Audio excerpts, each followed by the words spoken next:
Hey guys, for this video we're going to take a quick look at this iBorn tube style bird feeder. See iBorn right on the top. It is copper and plastic. I want to go through some of the features and let you know some of the things I think about it as you are making your decision on your next bird feeder. One thing is it is fairly tall. This is 14 inches, which is taller than other tube style feeders. It's a matter of preference, but the good thing is it'll hold more seed, so you're not filling it as often.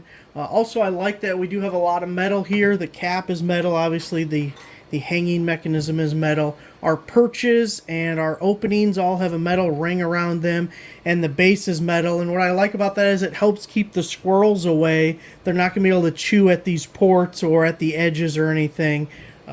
So that helps a little bit as far as squirrels go. Also, you can see we're kind of cone shaped at the bottom here, and then we have drainage holes, 4 drainage holes, and that'll let all the moisture and water come out the bottom. That's really important. You don't want the seed to retain water. It'll get moldy and nasty, and the birds will get sick. We don't want sick birds. That's not the point. So you definitely want drainage. Also, if we look inside here, those are Phillips screws that hold each of the 6 perches all together. So if you had to take this apart maybe to clean it or something, all you need is a Phillips screwdriver. You can pop these guys off and you'll be ready to go. And if you're unfamiliar, it's pretty common design, but the way these work is you just have this hook right here to hang it. I know I'm coming off the camera, but the other important thing is they're really easy to fill because you just lift this guy up and then this swings out of the way.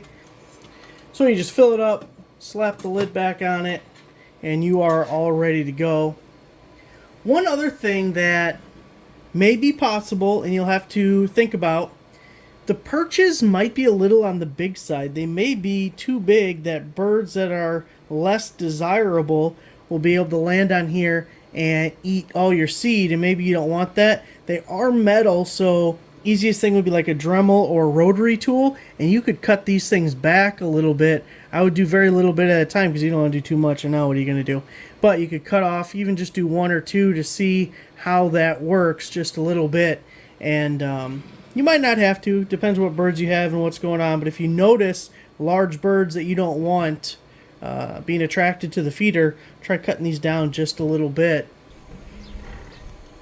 There it is, guys. The iBorn tube bird feeder. Thanks for watching.